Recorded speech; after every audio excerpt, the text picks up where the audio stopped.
소설이에요. 안녕하세요. 저는 지금 경남 남해 두모마을이라는 곳에 있고요. 거기서 팜프라라는 팀을 운영하고 있는 대표 유장입니다. 반갑습니다.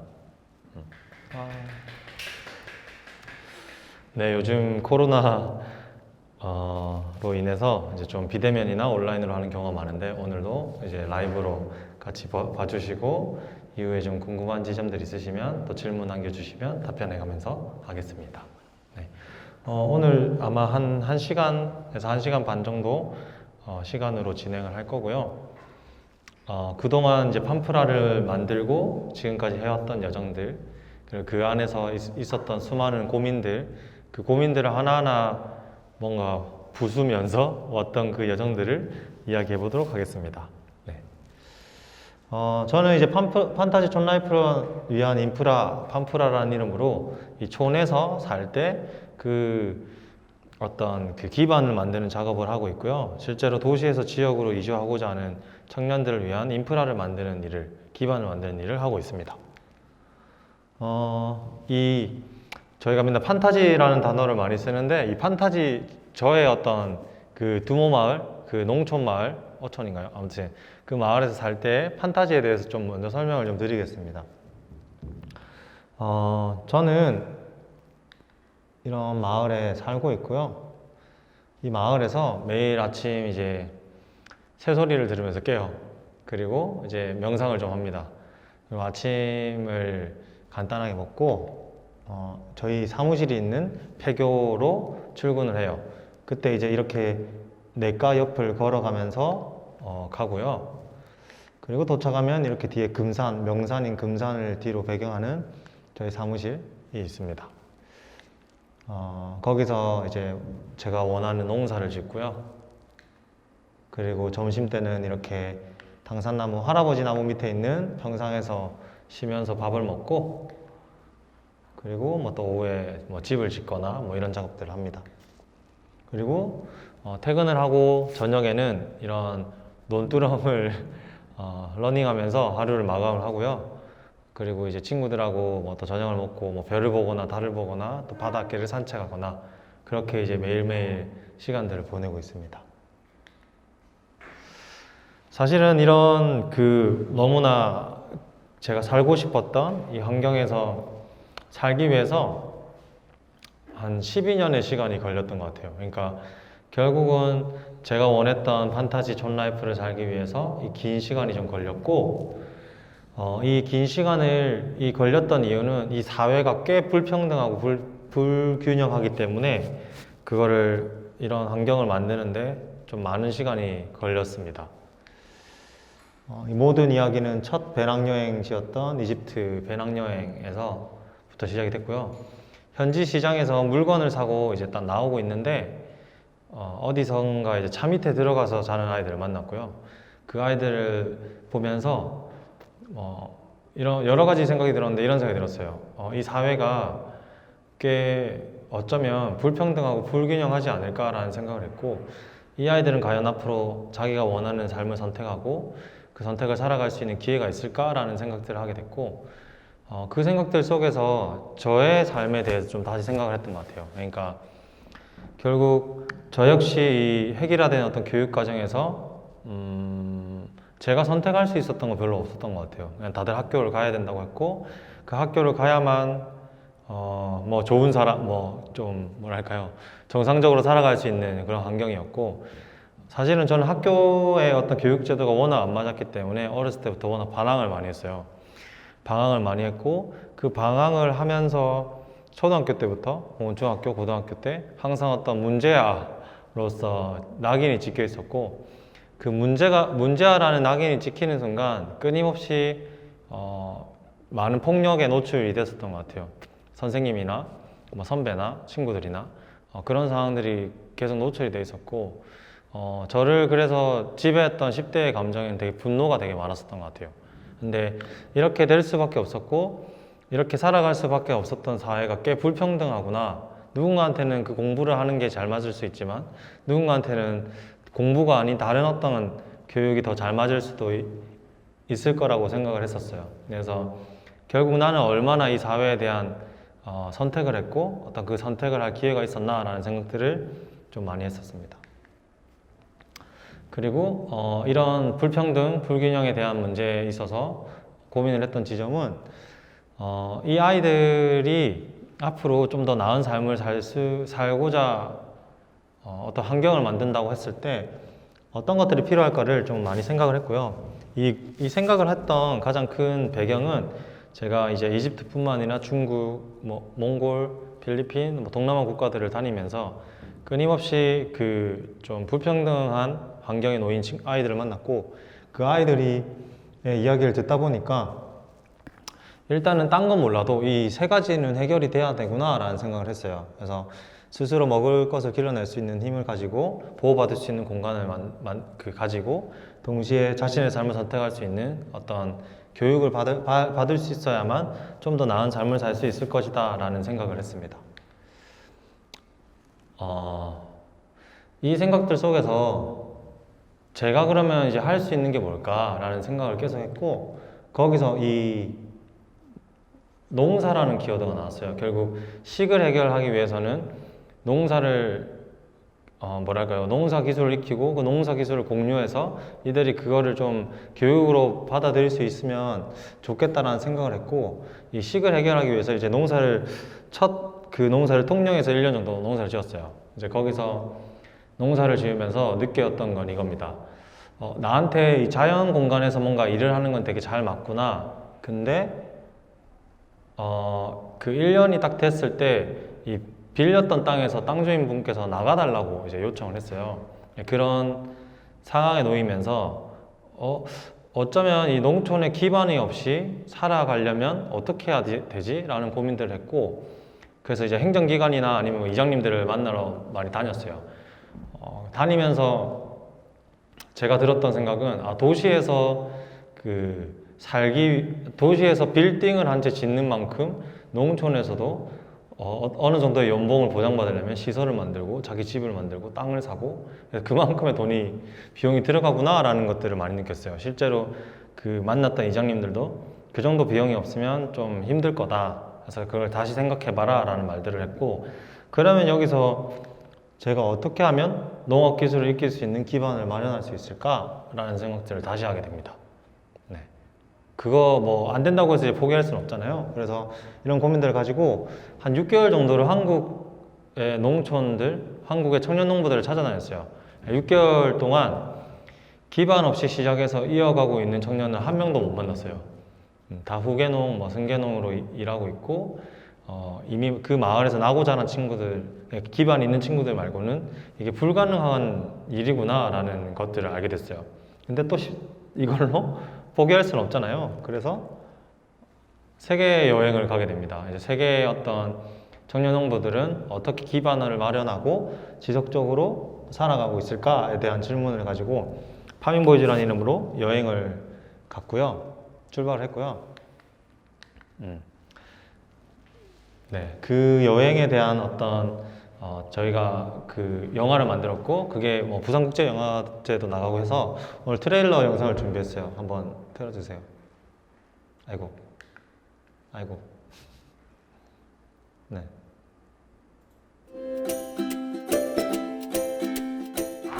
올해 일하러. 와, 일하러 오래요.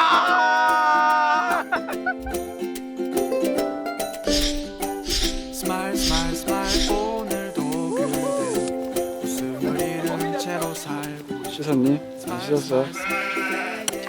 땅이 더 오리다 더 오리. 시도 때도 없이 물이 아예 없네. 우리가 왔어. 엄청 뜨겁다 이거. 모습이 더 예쁘잖아. 페이크 프로그램. 이게 넘어졌어. 우리 끝났다. 우리 쫓겨날지도 모른다.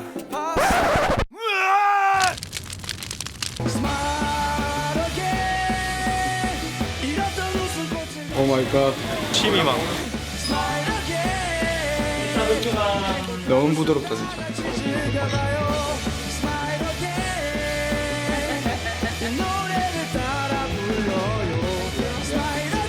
해냈다. 우리가 해냈다. 진짜 해냈다. 우리 이제 실컷 배웠으니까 이제 시작할 때다.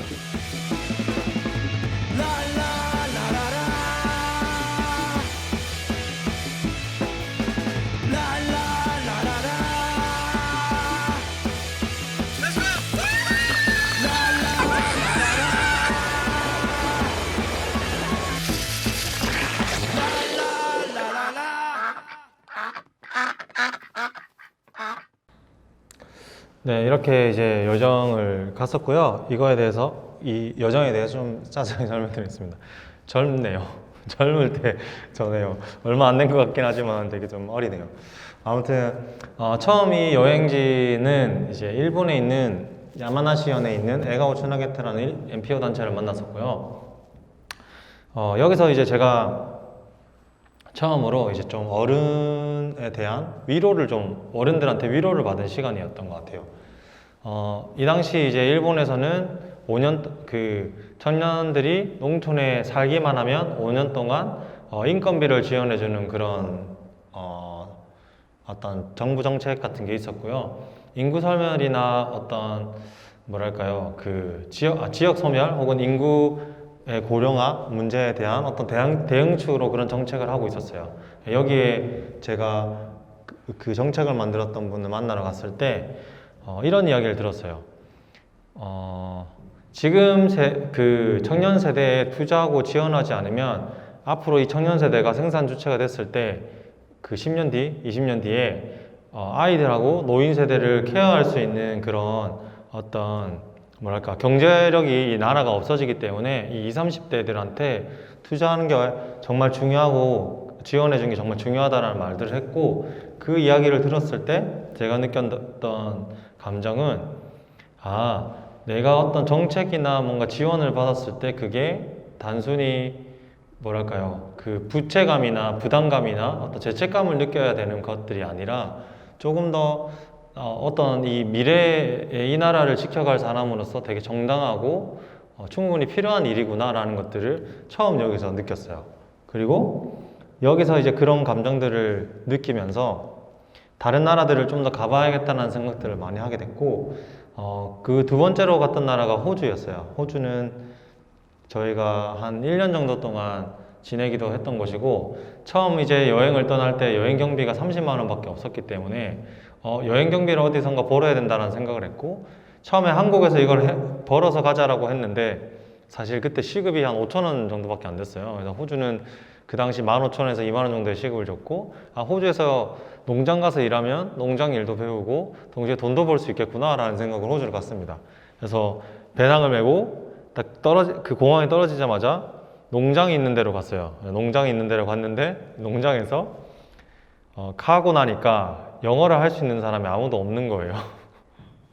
그 정도인지는 몰랐어요, 사실은. 저는 원래 못했고 이 두 친구는 그래도 좀 할 줄 알았는데 전혀 모르는 거예요. 그래가지고 농장 일을 이제 계속 구하러 다니는데 농장에서는 계속 가라 그러고 이게 왜 안 구해지지라고 생각을 했고 당연히 그냥 가서 일하고 싶으니까 일 주세요 하면 일이 되는 건 줄 알았어요. 네, 그런 게 아니더라고요. 알고 보니까 중간에 에이전시나 그런 중간 어떤 인력 사무소 같은 거를 꼈어야 되는데 이제 그런 거 없이 그냥 갔던 거죠. 가가지고 할 수 있는 일을 그냥 다 했어요. 농장 일이 아니더라도 뭐 청소 일이나. 그래서 하루에 한 4시간, 5시간 자는 시간들 빼고는 다 일을 했고요. 그래서 4개월인가 해서 1인당 1,500만씩 모으고 그 1,500만 원을 협동조합을 만들어서 3명이서 4,500만 원이라는 돈을 공금으로 활용하면서 이제 여행을 했어요. 뭐 영화를 찍어야 되니까 장비도 사고 막 이렇게 했고 호주는 제일 신기했던 건 그거였어요. 자급자족률을 100% 만들기 위해서 노력을 하거든요. 한국 같은 경우에는 자급자족률이 30%도 안 나오거든요. 20 몇 프로만 이렇게 나오는데 여기서는 그 100%를 만들기 노력했고 그래서 올해 말고 그 전전에 이렇게 농사를 지었던 혹은 소비됐던 양을 조사를 한 뒤에 그 양에 맞춰 가지고 농부분들한테 이거를 농사 지어 주세요 라고 의뢰를 합니다. 그러면 그 농부분들이 그 농산물만 생산해도 되게 부자가 되는 거죠. 약간 대농이라고 해야 될까요? 그렇게 다 그런 인식들이 있고 그래서 초등학생들 사이에 아버지가 농부다 하면 저 집은 부자다라는 그런 인식들이 있었어요. 되게 신기했고 한국은 사실은 그 사이에 유통 과정이 워낙 많기 때문에 충분히 농부분들이 어떤 생산한 만큼 그 수익이 보장되지 않는 구조죠. 이제 그런 것들이 좀 호주에서 볼 수 있었던 부분이고 결국은 이 농사라고 하는 거, 농업이라고 하는 분야가 되게 자본주의나 시장경제에 그냥 놓아도 되는가 라는 생각들을 많이 했던 것 같아요. 결국 이거는 좀 더 공공성을 가지고 있어야 되고 되게 사회적 경제적인 영역이 아닌가 라는 생각들을 처음으로 하게 됐습니다. 그리고 동남아시아 국가를 갔을 때는 이런 지점들을 좀 많이 봤어요. 결국 동남아 하면 이제 개발도상국이다, 뭐 못 산다 이런 말들 하는데 과연 앞으로 우리 지구에서 이 국가들을 그렇게 이야기할 수 있을까라는 생각들을 많이 했고 그런 이야기를 할 수 있었던 그런 생각들이 많이 들었던 이유는 저희는 생태를 고려하지 않고 대부분 이제 개발을 해왔잖아요. 근데 이 동남아 국가들 같은 경우에는 어떻게 환경을 지키면서 개발해 갈 것인가에 대한 고민을 하고 있었어요. 그게 우리와 장기적으로 봤을 때 우리보다 좀 더 장기적인 관점을 가지고 여기를 개발하고 좀 더 살기 좋은 곳을 만들어 가겠구나라는 생각들을 많이 했어요. 결국 짓고 만든 거는 다시 허물 수도 사실은 없잖아요. 뭐 폐기를 할 수는 있지만 화력 발전이나 뭐 원자력 발전 같은 경우에도 그걸 허무는데도 또 수많은 시간들이 걸리기 때문에 이제 그런 것들이 되게 제가 봤던 동남아 국가들의 어떤 가능성이었고요. 그리고 유럽으로 넘어가면서 좀 충격적인 것들을 좀 많이 봤어요. 특히 이탈리아는 이제 여행을 가보시면 당분간 못 가겠네요. 아무튼 가보시면 로마의 기차역이나 지하철역 앞에 가면 청년 노숙자들이 굉장히 많아요. 그래서 그 친구들을 보면서 왜 저렇게 많지? 어떤 난민 문제 때문인가라는 생각들을 했는데 알고 보니까 그 청년 실업률이 50%가 넘는 거예요. 그래서 자기가 혈연, 학연, 지연이 없으면 일단은 취업이 안 되고 일을 해도 돈을 제대로 못 받는 상황이었고 실제로 제가 호주에 있으면서 가장 많이 만났던 친구들이 이탈리아 친구였고 그 친구들은 이탈리아에서는 더 이상 미래가 없다고 생각해서 자기 나라를 버리고 이제 호주에서 이민을 준비하고 있는 과정이었고 그런 모습들 보면서 저는 이탈리아가 되게 미래에 어떤 지속 가능성이 굉장히 없겠구나. 왜냐면 어떤 일본에서 아까 그 선생님이 해주는 이야기로는 20, 30대가 결국은 뭐랄까요 경제 주체로서 잘 성장해야만 그 나라가 지속 가능성이 있잖아요. 그래서 좀 이탈리아는 되게 좀 회의감이 많이 들었고 그럼에도 불구하고 좀 희망적이었던 거는 제가 갔던 이곳이 정부의 땅을 무담 점거해서 농사를 짓는 곳이었어요. 그러니까 살아가는 곳이었고 이 청년들이 당장 먹을 게 없고 이제 어떤 수익이 없다 보니까 생존이 아예 안 되는 거예요. 그래서 이런 정부의 땅을 무담 점거해서 농사 짓고 그걸 판매하고 하면서 살아가고 있었어요. 근데 이 친구들한테 정부도 뭐라 할 수 없는 게 전혀 대책이나 어떤 제도적인 어떤 뭐랄까요 개선점이 아직 없는 상태인 거예요. 그러다 보니까 이런 이런 어떤 청년들의 활동에 대해서 뭐라 할 수 없었고 사실 제가 무단점거에서 농사 짓는다고 했을 때 처음으로 느꼈던 감정은 뭐였냐면 이미지가 이런 이미지였어요. 몽둥이 짐질을 당하지 않을까? 라는 이미지였어요. 근데 제가 그 세대가 아니잖아요. 뭐 민주화 운동을 하고 그런 세대가 아님에도 불구하고 저한테 그런 인식들이 있더라고요. 신기하게. 네. 근데 더할 나위 없이 잘 좀 지내고 있었고 이 친구들은 저녁마다 이렇게 주변에 있는 어른들하고 함께 밤새 이야기를 합니다. 앞으로 이탈리아가 어떤 방향을 가지고 어떻게 정책과 정치적 활동을 해가면서 살아가야 될까 이곳에서에 대한 고민들을 끊임없이 하고 있었고 거기서 저한테 했던 말은 네가 농사를 짓거나 농촌에 살 수 없었던 이유는 정치나 어떤 정책적인 어떤 사회 제도를 개선할 수 있는 것에 참여하지 않아서이기 때문이다 라는 말을 저한테 해줬어요. 결국은 개인의 문제가 아니라 이게 좀 사회적인 문제일 수도 있다는 인식들을 좀 많이 하게 됐고요. 그리고 그 위에 있는 뭐 프랑스, 벨기에만 가도 상황이 완전 달랐어요. 이탈리아는 약간 항무지 같은 느낌이었고 벨기에나 프랑스 같은 경우에는 좀 초원 같은 느낌이었는데 저한테 느낌은 뭐였냐면 프랑스랑 벨기에에서는 농촌에 내가 살면서 뭐 농사를 짓거나 하고 싶다면 주거, 토지, 수익 모델, 네트워크, 기술 뭐 다 필요한 거 다 지원을 해줍니다. 그래서 네가 하고 싶은 대로 원 없이 해봐. 그래서 단기간으로 해보고 좋아? 그러면 좀 더 장기, 중기, 장기 10년, 20년 이렇게 어떤 무상 임대를 해주거나 아주 저렴하게 집이나 땅을 임대를 해주고 있었어요. 그래서 원하기만 한다면 그걸 이제 해주고 있었고 이렇게 됐었던 이유는 어떤 정부 기관의 어떤 역할도 있지만 민간단체 한 2대째, 3대째 농사를 지었던 농부분들이 이런 청년들을 위해서 내 땅을 좀 잘 어떤 농지로서 잘 보존했으면 좋겠다는 마음을 가지고 청년들한테 지원을 해주고 있었어요. 그리고 또 건강한 먹거리를 먹고 싶은 소비자들도 많잖아요. 이제 그 소비자들도 후원을 하고 뭐 기부를 하거나 이렇게 해주고 있었어요. 그래서 청년들도 되게 원하는 삶을 살고 있었고, 이런 어떤 뭐랄까요, 그 소비자나 아니면 이제 농부분들도 자기가 원하는 것들을 같이 되게 긍정적으로 가져갈 수 있는 그런 프로젝트였습니다. 뭐 많은 나라들을 갔지만 그 중에 이제 몇 군데를 좀 설명을 드렸고, 저는 이런 생각이 들었어요. 제가 농사를 시작할 수 없듯이 청년들이 삶의 방식을 자유롭게 선택할 기회가 없는 것은 어쩌면 그 개인의 문제가 아니다라고 생각이 들었어요. 뭐 한 예로 들면, 저는 이 나라에 그냥 태어났잖아요. 태어나고 살아와서 농사를 짓고 싶어서 딱 봤는데 농사를 지을 수 없는 거예요. 그건 제 탓이 아니잖아요. 그냥 저는 태어난 거고 자라온 거고, 그렇다고 그거를 저희 부모님한테 저희 집은 돈이 없어서 그래요 라고 말할 수는 없잖아요. 사실은 그거는 결국은 되게 이제 개인적인 문제라고 여겼던 부분들이 사실 사회 구조적으로 이 시대를 먼저 살았던 어른들이 제도적으로 개선하지 않았고 그거를 만들어 놓지 않았기 때문에 어떤 다양한 삶의 방식이라는 것들을 할 수 없는 게 아닐까라는 생각들을 하게 됐어요. 뭔가 많은 것들이 확장이 되는 기분이었고, 결국은 이걸 놓고 봤을 때 나는 어떤 어른이 돼야 되지? 이미 어른이 돼 있어요. 그리고 아직 뭐 기반도 없어요. 그리고 어떤 뭐 자본도 없지만 나는 앞으로 어떤 어른이 돼서 다음 세대를 위해서 뭔가 제도를 개선하고 뭔가 뭐랄까요, 기반을 만들어 줄 수 있을까에 대한 고민을 하게 됐었어요. 좀 아이러니했습니다.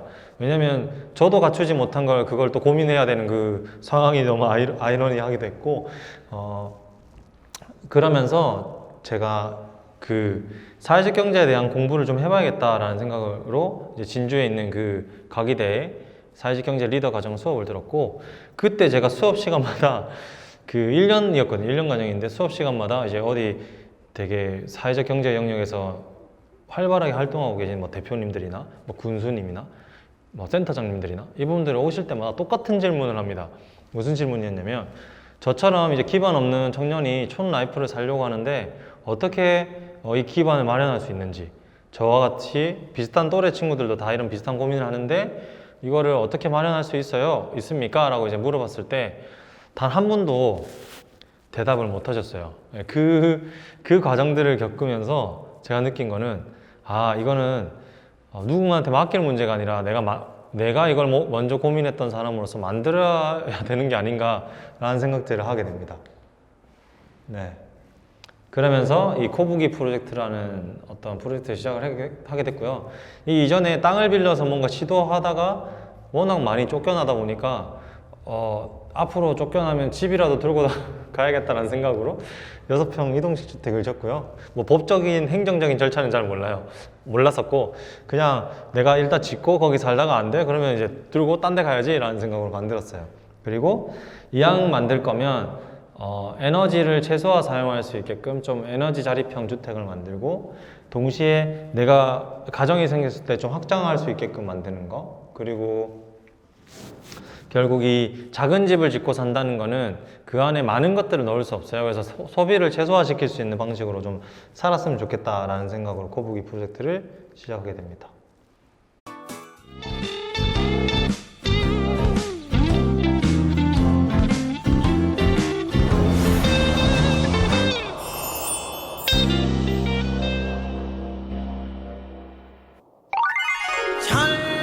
헬조선에서 소박한 유토피아를 그려본다. 땅에서 쫓겨나더라도 집을 들고 가면 되는. 이동하기 딱 좋은 6평에 청춘들의 주거 욕망을 꽉꽉. 시작은 창대했으나 끝이 보이지 않는다. 초보자인데 저렇게 막 지어놔도 저도 초보라가지고 기차 들어갔습니다. 처음 하는 거라서 제 생각대로 안 끝날 것 같아요. 촬영 오래 하셔야 될 것 같아요. 엉금엉금 성실한 거북이 걸음으로 겨우 바닥 완성.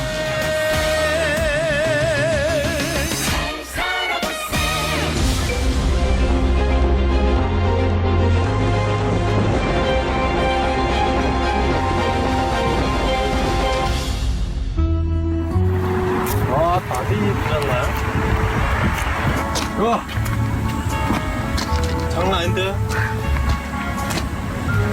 우와! 여기 한강이다. 아이고야. 맨날 비가 와가지고.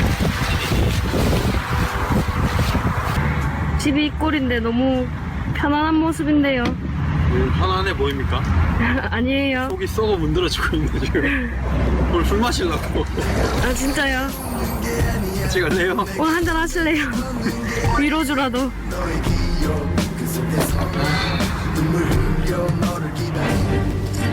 설마 아는 괜찮겠지? 회생 불가능해 보인다. 가망 없는 심폐소생술. 하나하나 다 뜯어보지만 이미 온 바닥을 덮친 물기.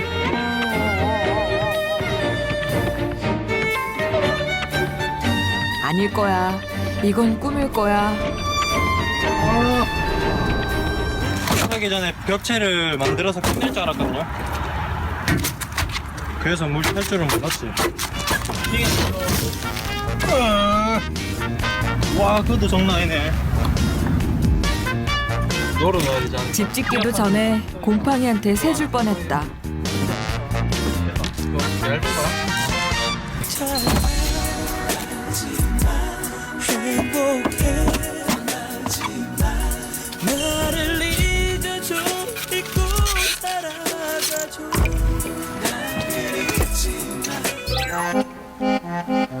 늑대 입김 같았던 태풍이 지나고 다시 원점으로 돌아온 집 짓기. 벽을 만들어 놓고 착착 진행 중이에요. 한 번에 4개를 이렇게 같이 올리는 거예요. 그래서 이걸 지금 벽이 될 녀석들을 자르고 있는 중인데 톱이 고장나가지고 수리 안 해요. 저희가 공고가 없는 사람들이라서 여기저기 빌린 거라서 이게 공고가 다 고장났어요 지금. 거의 다. 큰일 났다 진짜. 저희보다 당황해 보이시네. 그런 게 아니라 되게 분위기가 안 좋아 보여서. 고기 안 하고 싶어요. 그런 거 있잖아요. 저 터널을 들어갔는데 반쯤 왔어요. 근데 들어가도 똑같고 나가도 똑같잖아요. 그러니까 들어가야죠. 적절한데. 원래 둘 다 포기하는 사람들이 아니라서. 약간 뭐 회사에 이런 거 하면 시키는 일을 하잖아요. 근데 이거는 우리가 그냥 하고 싶은 일을 하는 거니까 뭘 해도 그냥 실패를 해도 하하 웃으면서 그냥. 그래서 우리가 하고 싶은 일을 하니까 일단 누가 이 집 지어야 된다면 무조건 너네 이거 해야 돼 이렇게 했으면 아마 안 할걸? 도망갔을 걸 둘 다. 근데 이게 신기한 거는 저희가 다 뜯어내고 다시 작업하는 데는 반나절밖에 안 걸렸어요. 일주일 했단 말이에요. 그만큼 이제 아는 게 된 거죠. 다음에 할 때는 뭐 하루면 끝날 수 있, 하루 이틀이면 끝낼 수 있는. 진화하니 청춘이다. 기다 걷다 뛰는 아이처럼 청년들은 쑥쑥 자란다. 고장났던 장비들도 수리 후 돌아왔다.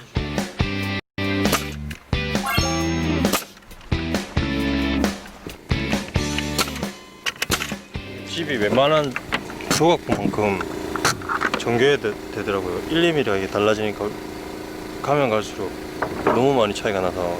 작업 많이 했네요. 네, 이제 집 돼갑니다. 원래 바닥밖에 없었는데 비 오기 전에 벽 다 세우고 이렇게 씌울 거 다 씌우려고요. 그러려고 열심히 하고 있죠. 12시간씩 거의 하는 것 같아요. 주말 반납 철야 근무에도 할 말 없는 한 사람. 또 어디 간다면서요? 소문이 잘 나네. 어디 갑니까? 저기 따뜻한 나라로. 서핑하러. 네. 다 올라가는 거 보고 가야 될 텐데. 힘들어 죽겠어요 지금. 그것 때문에 힘들다고 말도 못하겠고 쉬지도 못하겠고. 가기 전에 뭐든 올리고 가야 되니까. 딱 놀고 싶을 참 놀기 좋은 놀기만 해도 바쁠 나이지만 지금은 해지는 게 아까울 정도로 일을 하고 싶다. 목구멍이 포도청이기 때문이다. 이제 집 짓는데 저희가 경비가 부족하잖아요. 그래서 뜸뜸이 이제 생업으로 일을 해야 되는데 오늘 일요일인데 아르바이트처럼 온 거죠. 먹고 사니 짐과 꿈의 균형. 이건 농사 해봤습니까? 저 전공이 농업입니다. 아, 전공이? 네. 진짜로? 진짜 대학교 전공이 농업이에요. 네, 이렇게 현장에서는 많이 안 해봤죠. 지금은 농사가 쉽죠. 저희 일이 아니니까 하라는 건 마음 되니까. 집은 그게 아니라 저희가 계속 생각을 하고 책임이 다 저희한테 있으니까 훨씬 힘들죠. 농부를 꿈꾸던 청년들. 그들은 왜 집을 짓게 됐을까? 농사 지으려면 집이 필요하겠다 생각한 거고, 그 다음에 여행 오래 하다 보니까 텐트 생각을 했잖아요. 그래서 내 집 좀 생겼으면 좋겠다. 원룸이고 이런 거 빌리면 결국 또 자꾸 돈 내고 결국 나가야 되고 하니까 거북이요? 거북이처럼 가다가 손하고 이렇게 집어넣잖아요. 그 정착을 하잖아요. 거기인데 그 뭐냐, 협동, 그 의미를 넣어서 거북입니다. 살짝 촌스러우면서도 모든 세대가 이렇게 느려서만은 아니었다. 함께 짓는 집.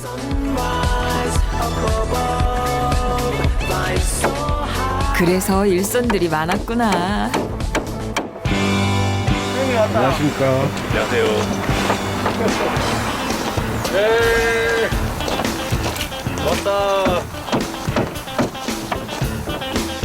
밥 먹으러 왔는데. 네, 잠깐만요. 꼭 와요. 운전 사람 왔다. 조심해서 가야 되거든요. 우리는 제대로 돼. 아버님 총받기. 밥에 댕겨? 뭔데? 둘이 맞춰야 될 것 같거든요. 드디어 벽이 산다.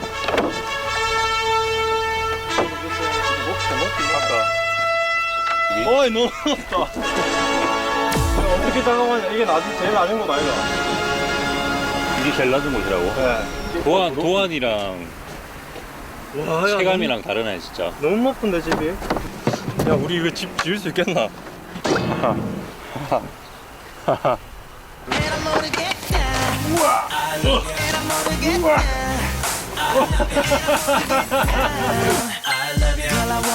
그렇게 벽체 4개를 세운 후 고소공포증이 있던 김두승은 발리로 떠났다.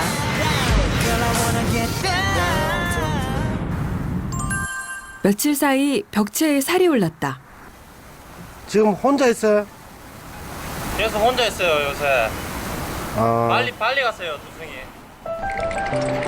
누구는 서핑하고 누구는 톱질하고.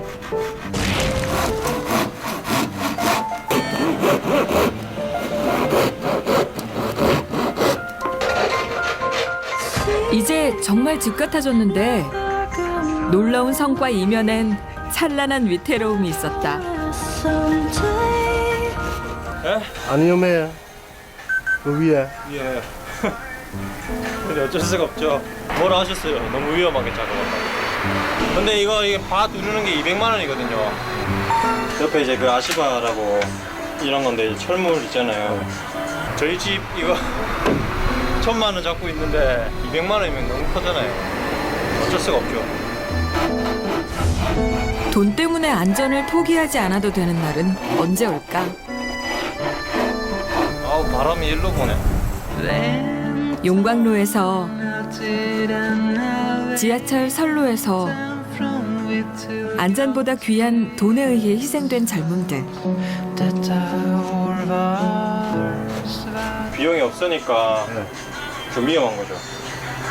그 속도도 더딜 수밖에 없고 계속 이렇게 벽 타면서 했거든요. 벽 타고 이렇게 한 사다리 높고 하면서 하니까 효율이 너무 떨어지더라고요, 확실히. 비효율은 땀으로 메운다. 나 이거밖에 없었잖아요, 벽. 네. 이거 이제 거기다 이제 다 씌우고 자락도 하나 만들고 이제 어저께 전장하고 오늘 이제 다 씌워야지 내일 비 오니까. 지가 이렇게 만든 겁니다. 다 하게끔.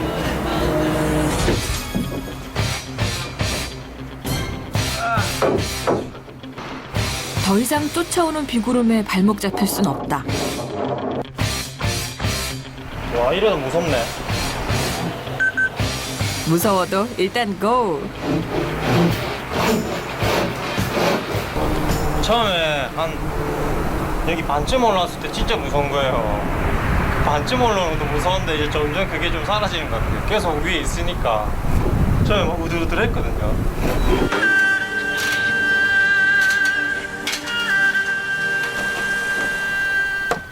하이하이. 오늘은 딱 때마침 화장도 하고 왔네. 어떻게 알았지? 약간 촉이 왔다. 뭔데? 김촉이 저것도 좀 입고 왔잖아. 어저께 진짜 힘들었다. 진짜 이제 집이구나 싶네요. 처음에는 여기서 뭐가 만들어지나 싶었는데 혼자 살기에는 굉장히 생각보다 넓은 원룸보다 더 크죠. 요즘 원룸이 너무 작게 나와서 혼자서는 엄두도 못 내던 작업. 누나 먼저 한잔 놔야 될 것 같은데. 해볼게. 이제 가능하다. 이거 방수포요. 지붕과 방수포 작업만 마무리하면 더 이상 비걱정은 안 해도 된다. 호수 좀 주세요.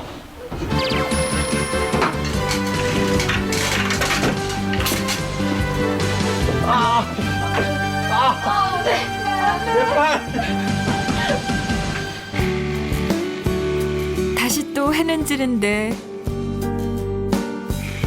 작업은 끝날 줄 모른다. 1분 1초까지 꼼꼼히 쓴 매일. 곧 집들이 합니다.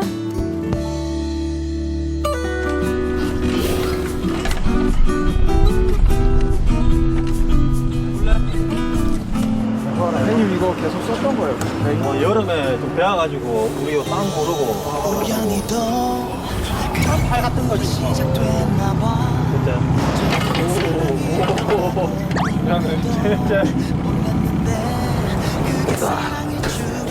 근데 그것에 가득한 점프. 잘 지었네요 그래도. 잘 지냈냐고요? 서울은 일시에 가까합니다. 내려올래? 네? 집 짓는 걸로 전향 하나 올래? 이거 시골 와야 되는데. 동네 시골.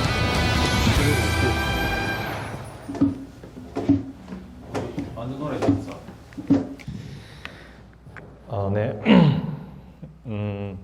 네, 이렇게 이제 코북이 짓는 프로젝트를 했고요. 이것도 이제 좀 이제 영상이 아닌 이 말로 좀 설명을 드리면, 제일 처음에 이제 했던 게 이제 그 농촌에 살고 싶은 혹은 이제 살고 있는 청년들한테 어떤 집에서 살고 싶은지 주거 현황 조사를 했고요.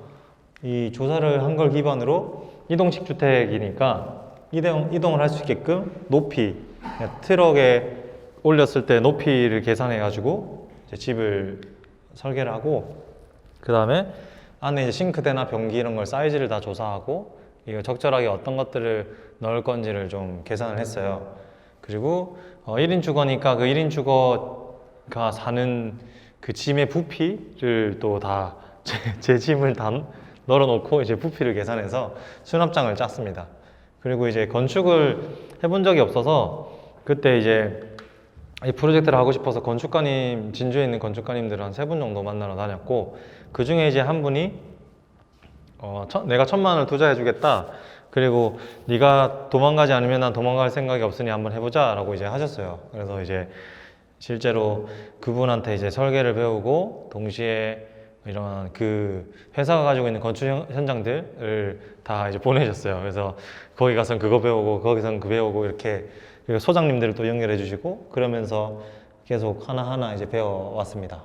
그때 당시는 유튜브가 이런 게 좀 활성화가 안 돼 있어가지고 이제 기술을 배우기가 다 결국은 사람들한테 배워야 했고, 이 집을 지으면서 가장 크게 느낀 건 결국 좀 괜찮은 청년 한 명이 자라는 데는 정말 많은 어른, 마을 하나가 필요하구나라는 생각들을 좀 많이 했어요. 그래서 저한테 이 여정은 어쩌면 그동안 어른들한테 많은 구박을 받아왔는데 여기서는 그런 위로를 좀 많이 받았던 여정이었어요. 아, 이래서 어른들이 되게 필요하구나라는 생각들을 많이 했습니다. 그래서 첫 번째 집 꼬부기 1호를 좀 설계를 이렇게 했고요. 간단하게 설명을 드리면 이 현관으로 들어오면 농부기 때문에 이제 흙이 묻어 있잖아요. 그래서 그걸 세탁실에 넣고 드레스룸에 옷을 가지고 와서 샤워실, 화장실에서 볼일을 본 뒤에 그 다음에 여기 친구들하고 뭐 밥을 먹거나 아니면 업무를 보거나 할 수 있고, 그 다음에 밑에는 수납장, 뒤쪽은 야채 저장고로 수납장이 또 돼 있어요. 이제 그런 기능들이 있고, 반대쪽은 또 다락이 있습니다. 이제 6평이지만 모든 것들을 다 담아서 만들려고 했고요. 그리고 설계를 1mm 1mm 단위로 또 다 쪼개서 했습니다. 이렇게 해서 저처럼 누군가 집을 짓고 싶을 때 자기 집을 좀 레고 조립하듯이 할 수 있게끔 이제 책 매뉴얼과 영상 매뉴얼을 계속 만들고 있습니다. 네, 그래서 누군가 신청해서 지을 수 있게끔 하려고 하고 있어요. 점점 잘 디테일하게 매뉴얼이 만들어져 가고 있고요. 완성은 이렇게 됐습니다. 오늘도 잠깐 갔다 왔는데 진주에 주무시면 여기 주무셔도 돼요. 네, 비어 있습니다. 아무튼 이렇게 완성이 됐고, 그리고 그 이후에도 몇 채 정도를 더 재봤고요. 판매도 해보기도 하고 저희가 직접 쓰려고 짓기도 하고 했는데, 항상 소장님이 네가 집을 짓는다라는 말을 하려면 한 10채 정도는 지어봐야 집을 짓는다고 말할 수 있다 하셔가지고 계속 연습하고 있습니다. 네, 그리고 그 매뉴얼을 기반으로 해서 실제로 집을 지어본 사람들, 적이 없는 사람들을 모집해서 코브기 워크숍을 진행을 했고요. 이 몸을 쓴다는 게 되게 재밌는 게 이 개개인의 특성이 굉장히 잘 나와요. 그래서 이 첫 번째 친구는 머리에 전체적인 공정 과정이 그려지지 않으면 손이 안 가는 타입이고요. 두 번째 친구는 이 친구 이름을 부르는 순간 필요한 걸 가져오고 있어요. 그러니까 머리 전혀 없고 몸부터 가는 타입. 저고, 이 친구는 이제 그 밸런스가 잘 많고, 마지막 친구는 일을 안 합니다. 뭘 하냐면 수다를 떨어요. 그리고 분위기를 계속 만들어요. 그렇게 이제 굉장히 필요한 존재죠. 네, 그렇게 이제 같이 일을 하니까 아주 금방 이제 완성을 했었고, 그리고 두 번째는 이제 학생들이 이 집을 지을 수 있을까? 중2, 고2 친구들이 참여를 했었고, 그 다음 여성 작업자들하고도 짓는 작업을 또 했습니다. 충분히 가능했고, 결국 개개인마다 얼마나 관심 있는지, 그리고 어떤 특성을 가지는지가 되게 중요하다는 걸 알게 됐습니다. 왜냐면 이 집을 짓는 거는 그렇게 높이 올라가지도 않고, 그리고 그렇게 무게가 많이 나가지 않아요. 그 자재 같은 것들이. 그래서 충분히 조립하듯이 가능하구나 라는 것들을 좀 검증을 했습니다.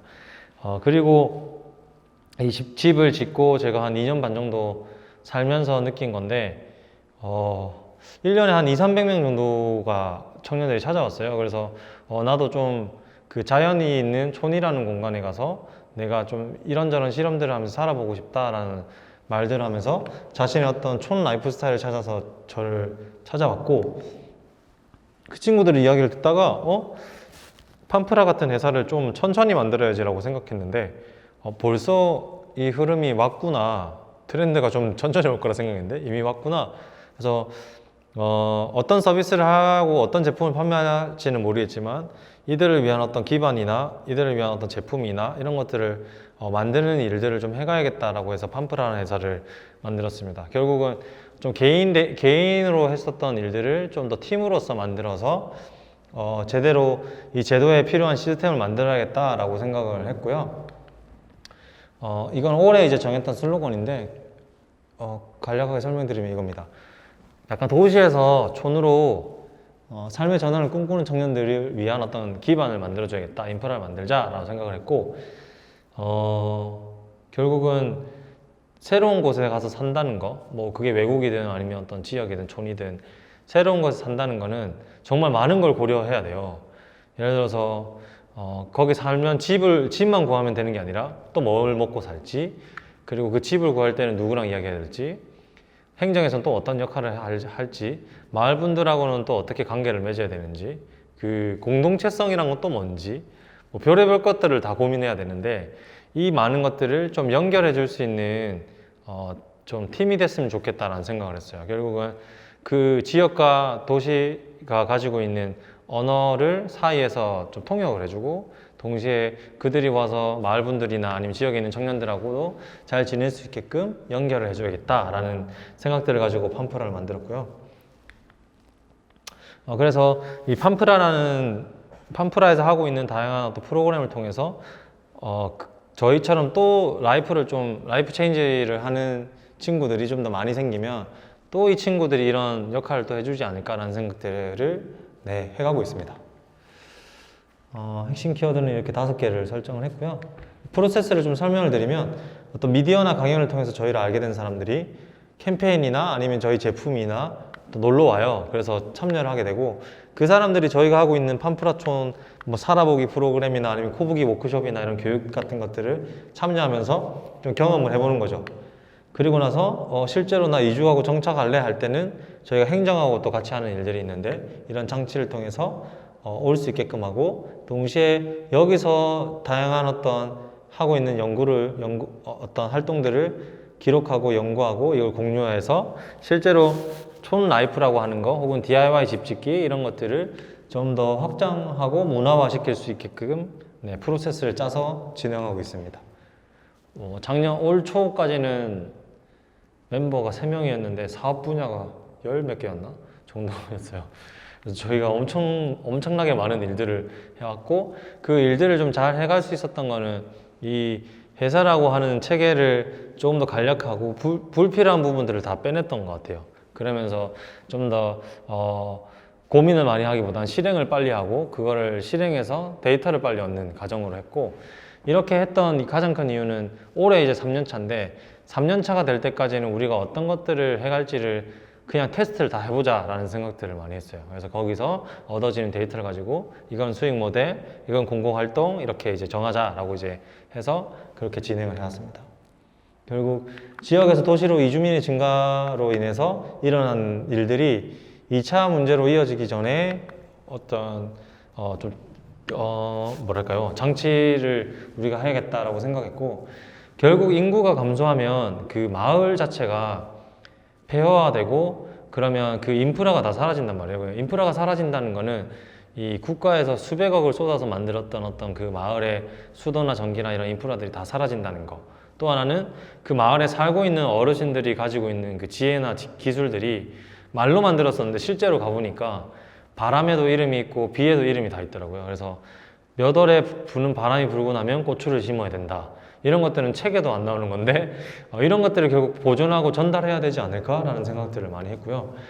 그리고 이게 어떤 인류의 인간으로서 되게 중요하다고 생각한 거는 결국 도시는 끊임없이 공급밖에 받지 못해요. 그래서 식량을 생산하거나 이런 장치가 전혀 없는데 이 지역이 하고 있는 군이나 이런 지역들이 하고 있는 것들이 결국 그 식량을 생산해내는 일이잖아요. 그거를 이제 돈하고 이제 맞바꾸는 일들을 하는데 결국 이게 단순히 농촌 지역의 문제가 아니라 이 한국이라는 사회의 전반적인 문제가 될 수도 있겠다라는 생각들을 좀 많이 인식을 했습니다. 결국 청년은 삶을 전환하고 지역은 청년 유입으로 인해서 다양한 문제를 해결할 수 있겠다라는 생각을 했어요. 결국 뭐 이 지역의 어떤 문제를 해결하겠다 이거는 부가적인 이야기고요.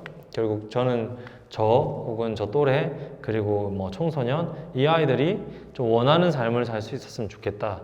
왜냐하면 저 역시 그 교육제도가 맞지 않아서 계속 방황했고 힘들었던 사람이기 때문에 그런 생각들을 좀 많이 했습니다. 그래서 2018년 첫 회사를 만들고는 제품이 하나도 없었어요. 근데 브랜드 인지도는 굉장히 높았습니다. 그러니까 농업 이쪽에서는 팜프라 이런 게 있었고요. 저희는 제품이 하나도 없었어요. 되게 신기한 일이죠. 그래서 우리는 회사의 이름을 정하고 그 브랜딩하고 색감을 정하는 작업 먼저 하자라고 생각을 했고 사실은 이게 가능했던 거는 파밍보이즈나 코부기 활동을 통해서 좀 생겼던 인지도를 계속 팜프라에 넣는 작업을 하면서 됐어요. 그래서 되게 개인화돼 있던 어떤 인지도를 좀 공공화라고 해야 될까요? 아무튼 이제 그런 작업들을 계속 했습니다. 그리고 또 2018년에 이런 촌 라이프를 살고 싶은 청년들을 대상으로 인터뷰를 300명 정도 했고요. 그 인터뷰를 결국은 이제 소비자를 알아야 되고 시장을 알아야겠다는 생각으로 인터뷰를 하면서 나왔던 키워드들입니다. 거기서 키워드를 보면 결국 수익 모델을 어떻게 만들어야 되지? 기술 자립은 이런 거예요. 홈이 사용하는 거, 삽질하는 방법 이런 것도 잘 모르잖아요. 저희는 그런 것들을 이제 좀 배우고 싶다. 그리고 그거에 이어 뭐 트랙터, 시설농 뭐 이런 다양한 것들을 좀 배우고 싶다라는 것들. 그리고 이거를 잘 알고 있어도 결국 어디서 실험하냐. 그런 실험할 수 있는 실험지랑 완충지가 필요하다. 그리고 나는 도저히 혼자는 못 가겠다. 그래서 이런 청년 마을 형태로 구성을 해서 좀 협업할 수 있었으면 좋겠다. 그래서 또래들이 좀 있었으면 좋겠다라는 그런 이슈들이 있었습니다. 이걸 가지고 사실은 2018년에 진주에서 팜프라촌 첫 모델을 시도를 했었어요. 근데 그게 뭐 어떤 문제로 인해서 이제 없어졌죠. 그리고 몇 천만 원 까먹고 그 다음에 쫓겨났어요. 그래가지고 어딜 가지 하다가 남해로 가게 돼서 2019년에 첫 모델을 시작을 했고 남해로 선택했던 가장 큰 이유는 일단 자연 자원이 풍부해요. 바다가 있고 산이 있고 들이 있고 노지 재배 농사가 가능합니다. 그리고 여행객들이 많이 와요. 그래서 여기 가서 살면 나뿐만 아니라 주변 친구들 왔을 때 뭘 해도 먹고 살겠다라는 생각들이 있었어요. 옛날부터 자원이 풍부한 곳으로 유명을 했고 그 다음에 그 자연을 결국 배경으로 하는 게 저희한테는 되게 중요한데 청년들이 봤을 때 한 번쯤 살아보고 싶은 자연이다라는 곳이라고 생각을 했어요. 그래서 저 개인적으로는 제 어릴 때 통영 모습이 지금 남해 같아서 개발이 좀 덜 돼 있는.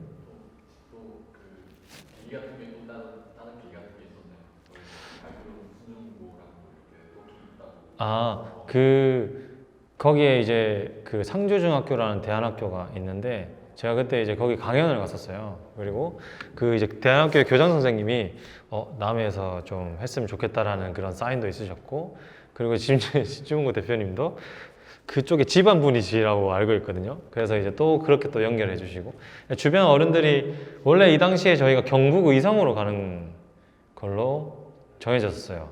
그래서 거기 한 40억 정도 되는 예산으로 팜프라촌 같은 모델을 해봤으면 좋겠다라고 해서 저희가 6개월 정도를 기획을 했는데 안 되겠더라고요. 뭐 여러 가지 공적인 이야기도 할 수 없는 여러 가지 사정들이 있었고 그래서 그거를 업고 있는데 이제 주변 어른들이 경북으로 간다고 했을 때 계속 그 이야기를 했어요.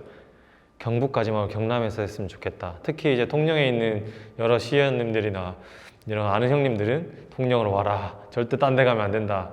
라고 그래서 저희가 통영, 진주, 사천, 고성 이렇게 실과장님, 행정 실과장님들하고 또 이제 앞에서 발표도 하고 뭐 팜프라촌은 이건데 이렇게 했으면 좋겠어요라고 하는 사업 설명회도 하고 진행을 했었어요. 근데 그 중에 이제 남해에서 여기서 해보자라고 해가지고 오게 된 거죠. 결국 팜프라촌은 생태 관계 완충지 자립이라는 네 가지 키워드를 가지고 만들었고요. 그 안에 들어갈 소프트웨어를 결국 개인이 개인의 내면을 잘 알고 사회가 어떻게 돌아가는 시스템을 이해하고 어떻게 관계해가는지 알고 그리고 좀 더 생태적인 방식으로 경제활동을 하면서 살아갈 수 있게끔 또 소프트웨어를 좀 설계를 했습니다. 그리고 여기에서 가장 핵심적인 건 결국 삶의 전환을 꿈꾸는 청년들한테 필요한 게 뭘까라고 생각했을 때 개인이 개인을 잘 아는 게 제일 중요하겠다라고 생각했어요. 왜냐하면 저희 세대는 물론 어른 세대도 그럴 거예요. 개개인을 잘 알지 못해요. 그런 교육 과정도 없었고 인문학이나 이런 수업도 없었고 결국 내 안에 어떤 사람이 있고 나는 어떤 기질을 가지고 태어나서 앞으로 어떤 삶을 살아가야 되고 현재는 어떤데 어떤 기준으로 이 촌라이프를 해가야 되는지 아니면 도시에 가야 되는지 이런 것들을 이제 알 수 있게끔 그런 삶의 궤적이라는 프로그램을 진행을 했고 그리고 또 하나는 이런 식으로 지금 사회 시스템을 이 작은 청년 마을 팜프라촌에 넣었어요. 그래서 주민행정의회 예산 조례를 구성을 해서 실제로 그 예산을 사용할 때는 어떤 기준으로 해야 되는지 그리고 그 세부적으로는 어떤 규칙들을 만들어야 되는지 이런 것들을 좀 실험하고 겪어볼 수 있게끔 또 했어요. 결국은 개개인으로 살아지만 이 사회라는 시스템도 알아야 되기 때문에 이런 것들을 또 같이 넣었어요. 그리고 이걸 좀 기획을 해놓고 그 서울에 있는 청년들이 많이 모이는 가서 입주 설명회를 진행을 하고 그리고 저희가 이제 폐교를 빌렸잖아요. 사실 첫 해는 빌리지도 않았습니다. 아무튼 이제 이 첫 해에는 안에 물품이 하나도 없잖아요. 그래서 이 안을 어떻게 채우지? 이 사람들이 살아가는데 어떻게 해야지라고 생각하다가 올해 제가 활동을 했잖아요. 그래서 8년, 지금 12년이죠. 거의 그 정도로 활동을 했기 때문에 주변에 이제 계속 응원하고 지켜봐 주신 주변 분들이 많으세요. 이제 그분들한테 필요한 물품이나 노동력들을 좀 기부를 받고, 그래서 이제 그 안에서 이제 약간 청소를 하고 뭐 공간 정비를 하면서 계속 하나하나 사람이 살 수 있는 공간으로 만들어가기 시작했어요. 뭐 도와주셔서 뭐 평상도 만들고, 그 뭐랄까요, 그 싱크대 같은 것도 만들고 막 하고, 그다음 학교에 방충망이 한 100개 넘게 있었는데 그걸 다 갈았어요. 약간 이 업자를 해도 될 정도로 기술이 좋아졌습니다. 그렇게 하고 이제 창문 창틀 다 또 청소하고, 그리고 이제 그런 그 교실을 인테리어 하면서 또 인테리어 기술도 좀 익힐 수 있게끔도 하고, 이런 수납장도 따고, 그리고 이걸 좀 이제 하드웨어적인 걸 좀 해놓고, 그때부터 이제 개개인마다 여기서 입주 계획서를 가지고 어떤 것들을 하고 싶은지를 이야기를 하고, 그리고 조례를 끊임없이 제정해 가면서 또 살아가고, 그리고 마을 분들하고 또 연결하고, 그리고 사실 이 촌에 산다는 건 공공일이 있잖아요. 그래서 조경을 하고 이제 이 잡초를 안 베면 마을에 모기가 굉장히 많이 생기거든요. 이제 그런 것들을 또 같이 합니다. 그리고 유기농사를 짓고요. 이 농사 지은 걸 또 수확해서 먹기도 하고, 김장도 담그고, 그리고 이제 팜프라의 어떤 핵심적인 사업 중에 하나인 코브기 집짓기 워크숍을 하면서, 결국 이 촌에 산다는 건 내 손으로 해결해야 되는 게 워낙 많아서, 전기고 수도고 뭐 어디 가벽을 만들고 뭐 가구를 만들고, 그거를 직업적으로 좀 배울 수 있는 형태의 코브기 워크숍도 진행을 했습니다. 그리고 이런 공동 프로젝트가 끝나면 개개인마다 해보고 싶었던 사업들을 진행하고요. 누군가는 이런 바다에서 나오는 걸 이용해서 비치코맹을 만들어서 판매를 하기도 하고, 그리고 어떤 친구들은 남해에서 1년차에서 5년차로 먼저 살았던 청년들을 대상으로 또 인터뷰를 해서 그걸 또 보고서를 만들기도 하고, 그리고 일주일마다 한 번씩 각각 개개인이 가지고 있는 능력치를 가지고 이런 워크숍을, 또 판피 워크숍을 진행했는데, 여기에는 이런 책을 만드는 거나 가양주 만드는 거나 우드카빙을 하는 거나 이런 것들을 또 진행을 했어요. 그래서 이게 105일 정도의 과정인데, 뭐랄까요, 너무 바빠요. 동아리 모임 이런 게 너무 많아요. 그리고 숙제가 너무 많습니다. 아무튼 이제 그렇게 지내고, 지금도 시즌2를 하고 있는데 너무 빨리 가요. 그렇게 진행하고, 또 이 청년들, 입주민들하고 남해에 있는 청년들을 또 초대해서 아이돌 육성대회를 합니다. 45세 이하로 아이돌입니다. 그렇게 해서 이렇게 한번 또 놀고, 그리고 마을 분들을 또 초대해서 노래자랑을 작년에는 했고요. 올해는 영화제를 해요. 그래서 1년에 한 번쯤은 어른들을 초대해서 같이 식사를 좀 대접하고 싶다는 마음을 가지고 했었고, 되게 재밌었어요. 그리고 최근에 여기 노래대회에서 1등 하신 할머니 집에 갔는 할머니의 이야기를 듣는데, 그때 받았던 1등 상패를 아직도 뭔가 갑옷처럼 집에 이렇게 비치해 두셨다고 하더라고요. 되게 뿌듯했어요. 그리고 어머님들이 그런 말을 합니다. 내가 여기 시집에 온 지 한 3, 40년이 됐는데 다 뭐랄까요, 한 번도 누가 밥을 대접해 준 적이 없는데 이렇게 대접받아서 너무 좋았다 라고 이야기를 하셨어요. 그게 되게 좀 감동스러웠던 가정이었고, 같이 마을 분들하고 농악도 하고 이렇게 밥도 먹고 그렇게 했어요. 사실은 이렇게라도 하지 않으면 1년에 한 번 뵙기도 힘들고, 이분들한테는 이벤트가 없어요. 새로운 이벤트가 없어요. 마을회관을 가시거나 아니면 집에 계시거나 그 정도의 이벤트 밖에 삶에 없어서, 이런 것들을 좀 자주 해주고 싶은 마음이 점점 생기고 있어요. 그리고 이제 좀 공동체에 대한 관점이 좀 생겼는데요. 뭐였냐면, 이 도시에서 산다고 했을 때는 결국 제 또래 애들하고 일을 하거나 뭐 취미생활을 하거나 공부를 하잖아요. 결국 다른 세대에 대한 고민을 할 경우도 없고, 뭐랄까요, 그들의 입장을 생각해 볼 경우도 없죠. 그러다 보니까 이게 되게 혐오나 이런 것들이 생기는 경우가 많은 것 같아요. 모르잖아요. 잘 대화를 해본 적이 없고. 근데 저희는 항상 이 마을분들이 앞으로 이 마을에서 얼마나 살아가실까? 그리고 공동 일을 하시면 전부 다 노인들밖에 없어서 같이 수화가지고 이렇게 할 때마다 가능할까? 이게 앞으로 얼마나 가능할까? 에 대한 고민들을 하게 되고 또 결국은 저희가 여기서 누군가는 결혼을 해서 아이를 낳고 살게 될 텐데 여기는 어떻게 교육을 받지? 의료시설은 어떻게 만들지?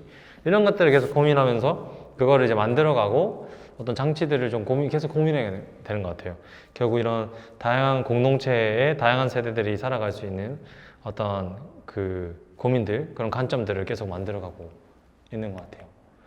그렇게 시즌 1은 이렇게 행복하게 좀 끝을 냈었고 그 중에 2 친구가 남아서 또 저희 판프라 멤버로 같이 일을 하게 돼서 올해부터는 5명이 됐었습니다.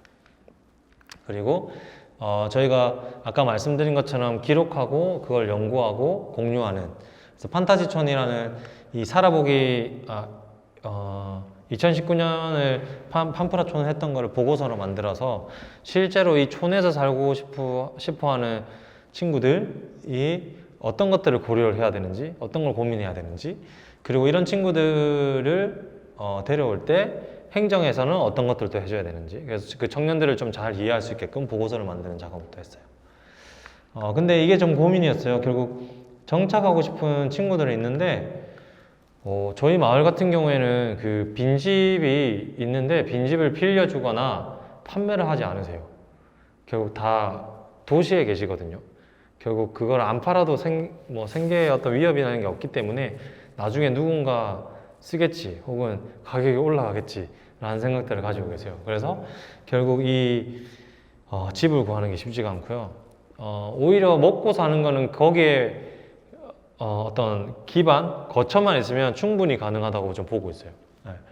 그런 것들이 있었고 그래서 이거를 어떻게 해결해야지 라는 생각들을 가지고 첫 번째로 하는 거는 저희가 이제 행정하고 같이 남해의 다문화, 군 공무원 청소년, 그리고 대학생, 이주 청년, 기존의 나고자 청년 이 5 청년층을 대상으로 이런 인터뷰를 합니다. 남해에 어떻게 살고 있는지, 어떤 것들을 필요로 하는지 그거를 먼저 조사를 한 뒤에 거기에 맞춰서 이때 당시에 이제 경남도에서 26억 예산의 청년 친화도시를 경남에 2군데를 뽑고 있어서 이걸 행정하고 같이 준비해서 남해군에 예산을 받아봤어요. 그래서 저희뿐만 아니라 남해에 좀 살고자 하는 청년들이 단순히 어떤 개인 자본이 아니라 공공 예산을 같이 가지고 공공 프로젝트를 하거나 자기 어떤 앞으로의 기반을 만들 수 있게끔 그런 정책을 설계하는 용역을 하기도 했었어요. 그리고 또 이제 살다 보니까 보인 건데 결국 노인들이 돌아가시면서 계속 사라지는 그 지역의 이야기, 어떤 지역의 기술들, 지혜들 이걸 어떻게 보존하지라는 생각들을 가지고 했던 건데요. 간단하게 설명드리면 시금치를 주문하면 매거진을 같이 줘요. 혹은 매거진을 주문하면 시금치를 같이 주는 거죠. 그래서 그 매거진 안에는 이 마을 분들이 이걸 어떻게 생산하고 유통하고 뭐 다듬고 하는지 기술 같은 것들이 다 들어가 있고 이 시금치에 얽힌 마을의 또 이야기, 남의 이야기들을 또 다 넣어놨어요. 동시에 이 시금치를 수확한 거를 전국에 있는 저희 친구들, 청년 셰프들한테 보내가지고 그 친구들이 만든 또 레시피를 받아서 또 그려서 또 넣었어요. 결국 이걸 통해서 생산자는 정당한 대가를 받고 지역은 지역 자원을 보존하고 셰프는 레시피를 홍보하고 혹은 식당을 홍보하고 이걸 통해서 저희 같은 어떤 이주 청년들은 고정 수익을 만들어낼 수 있게끔 그리고 소비자는 건강한 어떤 먹거리를 받을 수 있게끔 재밌는 이렇게 좀 구성을 해서 판프라 매거진을 올해 초부터 시도를 했었고요. 총 이런 식으로 이제 돼 있어요. 안에 보면 다 하나하나 그려가지고 저희가 출판까지 하거든요. 그래서 출판까지 다 하고 레시피 놓고 판프라 이야기도 놓고 이런 식으로 했습니다. 그래서 지금 돌문어까지 나왔어요. 근데 돌문어를 안 넣었네요. 아무튼 이제 4개 정도의 매거진이 나왔고 결국 이걸 통해서 소비자가 늘어날수록 이 다양한 것들을 잘 지켜가고 어떤 사람들의 어떤 삶의 질을 개선할 수 있겠지라고 생각을 하고 테스트를 해보고 있어요. 이게 저의 지속적인 어떤 수익 모델이 될지 어떨지는 아직 잘 모르겠어요.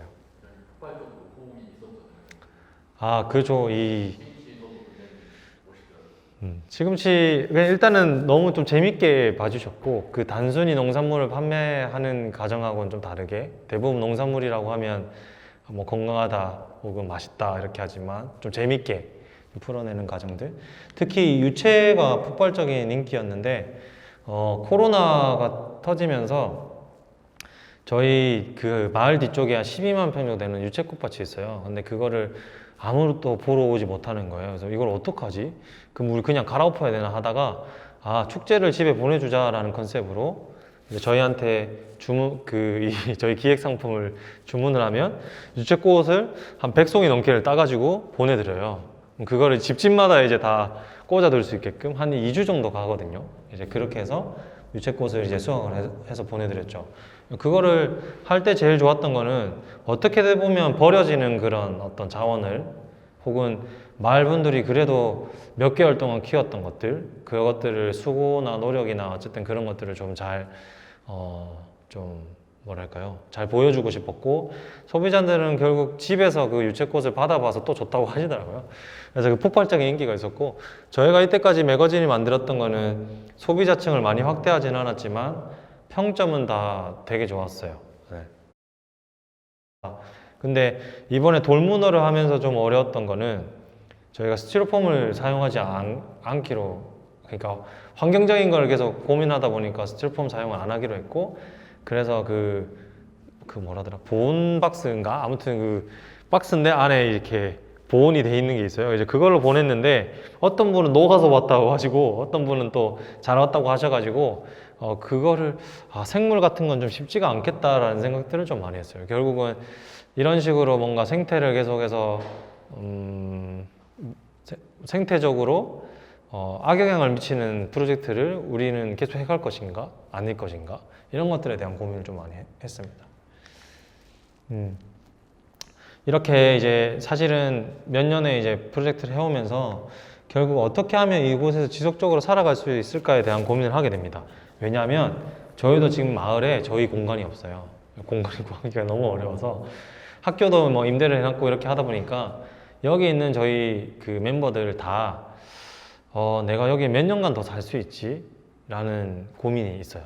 그리고 계속해서 여기서 어떻게 먹고 살지? 라는 고민들을 또 하게 돼요. 그리고 어른들이 다 안 계시면 또 어떡하지? 여기서 우리끼리 뭐하고 살지? 이런 고민들. 또래 청년들도 있어야 되고 수익 모델도 있어야 되고 주거도 구해야 돼요. 근데 도시에는 빈 공간이 꽤 많잖아요. 그래서 비용만 주면 충분히 구할 수 있는데 이거는 이제 그게 쉽지가 않은 거죠. 그래서 저희가 결국 이 일상을 지켜나가기 위해서는 주거가 필요하고 이 지역의 어떤 지속 가능성을 지켜나가기 위해서는 또 또래 청년들이 와야 되고 그리고 제일 고민하는 건데 이 자연 속에 있다 보니까 비나 태풍에 너무나 영향을 크게 받아요. 근데 지금 좀 심하거든요. 솔직히 말하면. 결국 이 기후위기에 대한 어떤 대응책으로는 어떤 것들을 좀 해갈 수 있을까에 대한 생각을 하다가 좀 적어도 이 지역에 살면서는 에너지 자립을 해가면서 살아가야 되지 않을까라는 생각들을 하게 되고 그러면서 지금 준비하고 있는 게 실제로 토지를 구매해서 아까 그 코부기 집을 이용하고 해서 에너지 자립형 청년 마을을 만들려고 준비하고 있어요. 결국은 살아가면서 어떤 재생에너지를 사용해서 주거를 하고 동시에 차량을 타고 할 수 있는 모델을 올해부터 준비하고 있고 아마 내년 되면 완성이 되지 않을까 생각을 하고 있습니다. 네, 이상 팜프라 유지영이었습니다. 감사합니다.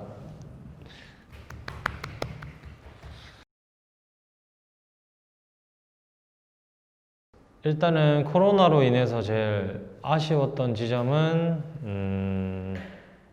사람들이 오지 못하는 거고요. 팜프라가 가장 중요하게 생각하는 자원은 자연 자원인데 이 자연을 느끼러 오시지 못하니까 그게 제일 좀 안타깝다라는 생각들을 많이 했고 대신 코로나로 인해서 또 새로운 관점의 기획들을 좀 해볼 수 있었던 거 그게 되게 좀 좋았고 코로나로 인해서 코로나 단어가 너무 많이 나오네. 코로나로 인해서 팜프라는 조금 더 섬세한 기획을 하게 될 것 같아요. 그래서 결국 어떤 다수에 대한 고민을 하기보다는 되게 소수지만 실제로 삶의 전환을 꿈꾸는 사람들한테 어떻게 서비스를 할 건지 그리고 그 사람들이 이 촌이라는 곳에서 개인적으로 주거를 마련하고 할 때 어떤 모델로 좀 더 생태적인 방식으로 살 수 있을지 그런 것들을 아예 큐레이션하고 제공하는 형태로 아마 가지 않을까에 대한 생각들을 많이 해요. 그래서 왁자지껄하고 막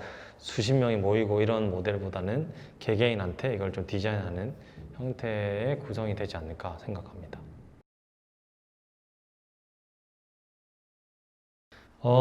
처음 이 팜프라를 만들어야겠다 생각했을 때 이제 그 이전에 활동을 하면서 만났던 친구들을 다 찾아다녔어요. 그래서 이 팜프라 같은 그때 이름이 없었죠. 뭐 촌프라네 뭐네 뭐 별의별 이름이 다 나왔어요. 이름이 없었는데 그 중에 이제 어떤 이름을 가져가서 브랜딩을 할 것인가 했을 때 그걸 할 수 있는 많은 친구들을 찾아다녔어요. 그래서 찾아다니고 내가 이거 할 건데 할래라고 했을 때 당연히 아예 뒤가 안 보이잖아요. 당장 월급도 없고 저희는 뭐 자본도 하나도 없는 상태에서 그 어떤 우리가 실제로 그 살아오면서 필요했던 것들이죠. 어떤 문제들 그걸 해결하기 위한 어떤 솔루션만 가지고 시작을 했기 때문에 그 친구들을 찾아다녔고 그 중에 이제 같이 해보자고 했던 친구 그 친구가 진짜 대단한 일이다. 솔직히 그때 그런 친구들이 있었고 그 중에는 이제 코부기 프로젝트를 보고 이 정도 할 정도면 뭐든 하겠다라는 생각들을 많이 했다고 해요. 사실은 그렇게 이제 좀 했었고 초반에는 그래서 초반 1년차 2년차? 1년차는 아주 힘들었죠. 아무것도 없이 6평 집에 3, 4명 살면서 그래서 너무 불편해서 누군 밖에서 텐트 치고 자고 그렇게 해서 시작을 했거든요. 그렇게 한 명 한 명씩 찾아오면서 코부기 워크숍을 참여했다가 온 친구도 있고 아니면 팜프라 파밍보이즈 여행할 때 저희처럼 여행하고 있었던 여행자 친구도 있었고 그런 프로젝트로 인해서 참여한 친구들 그리고 아까 진영 주민이라는 부부는 팜프라 촌 시즌1에 참여하면서 또 오게 됐고 그런 식으로 한 명씩 기차가 가고 있는데 탑승한 기분이라고 해야 되나? 네, 그런 느낌이죠.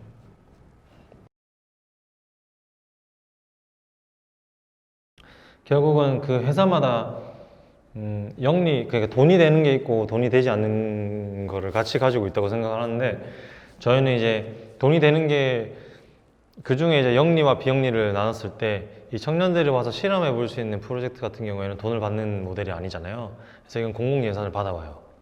그래서 그 친구들한테 교육 프로그램 제공하고 막 하는 것들을 하고 그래서 그 비영리라고 하는 건 결국 월급 이상의 수익을 만들지 않는 거거든요. 그 프로젝트를 하고 저희 멤버들 몇 명은 이제 그걸로 월급을 받는 형태고 또 아까 팜프라 매거진이나 아니면 그 행정하고 했었던 어떤 정책을 만드는 일 그리고 그 코부기 워크숍 이런 것들 그런 것들은 이제 수익을 가져가는 모델이에요. 그래서 그거를 통해서 또 수익을 좀 가져가고 그렇게 해서 이제 구성을 하고 연초에 그래서 올해 해보고 싶은 프로젝트나 이런 것들이 뭔지를 좀 먼저 짜요. 그리고 그거면 요거는 이쪽 예산을 우리 예산을 쓰고 이거는 공공 예산을 쓰고 이거는 투자를 받고 이렇게 다 짜는 거죠. 그래서 그거에 맞춰서 실행을 하는.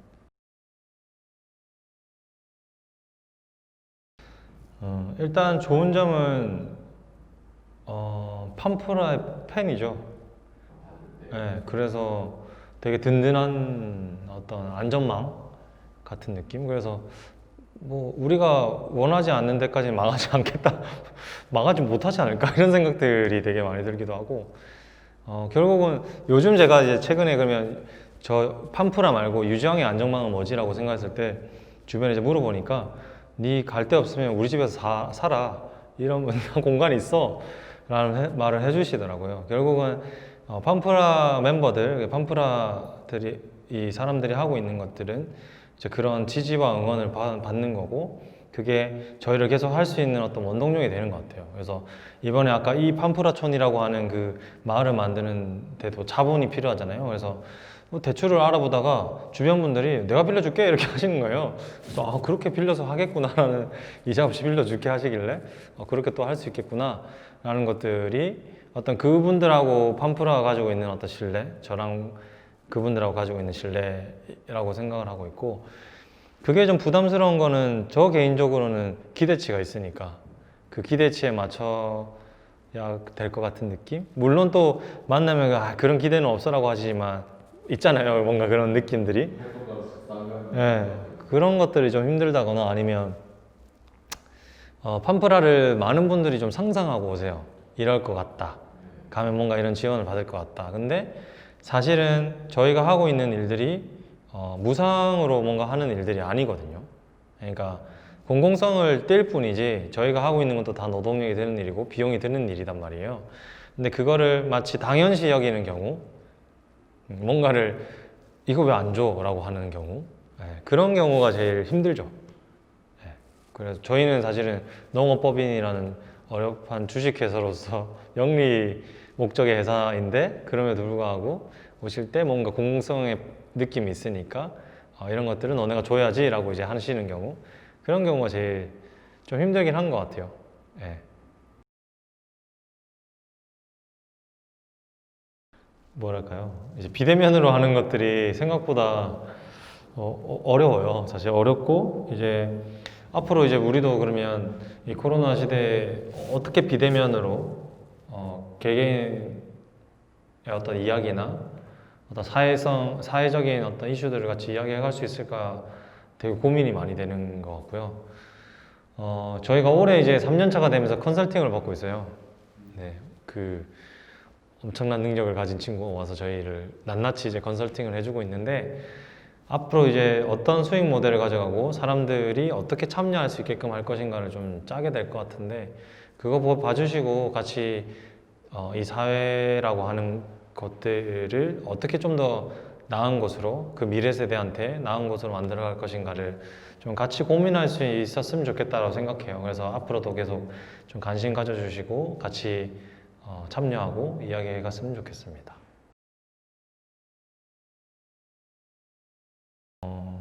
그냥 그 장소성이라는 게 어떤 뭐 지역이냐 어디냐 자연이냐 어디냐라고 봤을 때 결국 자연을 끼고 살고 싶어 하는 팜프라의 입장에서 가장 고민해야 되는 건 자연을 어떻게 지킬 것인가거든요. 저희는 뗄 수가 없죠. 도시에서 뭔가를 하는 팀하고 저도 완전 다른 문제인 것 같고 결국은 일상에서 결국 쓰레기를 좀 줄이고 막 이렇게 하는 것들도 되게 중요하겠지만 이 사회 구조상으로 이 쓰레기를 사용하지 않는 어떤 방식의 생활을 만드는 게 되게 중요하잖아요. 그거는 이제 어떤 기업의 영향도 있을 거고 어떤 정부 주체의 어떤 제도적 영향도 있을 것 같은데 그거를 결국은 민간에서 제한을 해야 된다고 생각하거든요. 저는 그 기업도 되게 좋은 의미를 가지고 어떻게 할 수 있지만 혹은 행정도 좋은 아이디어를 가지고 그들이 뭔가 할 수 있지만 결국 저희가 일상에 살면서 우리가 에너지 자립을 하면서 살아봤어. 이거를 좀 제도적으로 만들면 어때? 라고 이야기할 수 있어야 된다고 생각해요. 그리고 무엇보다 지금 청년들이 계속 이슈가 되는데 청년이 중요한 이유는 제일 오래 살아야 됩니다. 여기서 저희는 지구에서 가장 오래 살아야 될 사람, 지금 아이들하고 청소년은 제일 오래 살아야 될 사람이에요. 그래서 저는 이 거침없이 이 오래 살아야 될 사람으로서 거침없이 어떤 지구를 지켜야 된다. 기후 위기에 대한 어떤 대안을 만들어야 된다고 이야기해야 된다고 생각해요. 왜냐하면 그 저희 문제이기 때문에. 네. 그래서 그런 일들을 계속 팜프라가 해갈 거라고 생각합니다.